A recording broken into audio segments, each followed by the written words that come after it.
আজকে দুপুরে রান্না হবে হচ্ছে কুমড়া ভাজি, ডাল আর বাদামের ভর্তা। তো কুমড়াটা এখন আমি কাটে নেব।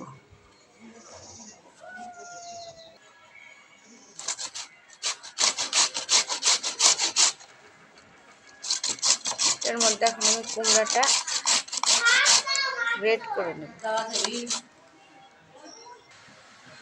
কাজ করতে করতে হঠাৎ গাছ থেকে একটা আম পড়লো। আমাদের গাছের আমটা হচ্ছে কাঁচা মিঠা আম। আমি ভাবছিলাম কাঁচা মিঠা আম হচ্ছে, আপু বলছিল যে কাঁচা মিঠা আম পাকলে নাকি খুব একটা মিষ্টি হয় না, কিন্তু আমরা পাকার পর দেখছি এটা খেতে অনেক মিষ্টি এবং স্বাদ। শুধু মিষ্টি না, আমটা স্বাদও আছে। নিজের গাছের আম, অল্প হলেও শান্তি আছে,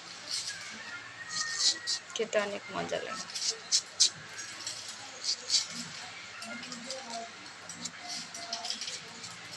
আমের ঘ্রাণটাও অনেক সুন্দর। কুমড়া কাটা রেডি। প্রেসার কুকারে ডালটা সিটি দিয়ে নেওয়া হলো, 2টা সিটি নিয়ে বন্ধ করে দিছি। এখানে হচ্ছে বাদামগুলো আমি এখন ভেজে নেব। সামান্য একটু তেল দিয়ে নিচ্ছি, ভাজে ভর্তা হবে। বাদাম ভাজা শেষ, 2টা মরিচ ভাজে নিব। 2টা মরিচও লাগবে কিনা আল্লাহ জানে। বাদামের মধ্যে তো লবণ ঝাল বেশি দেওয়াই যায় না। এখানে আমি ডালগুলো ঘাটে নিচ্ছি। আজকের ডালের মধ্যে বুটের ডালও দেওয়া হয়েছে।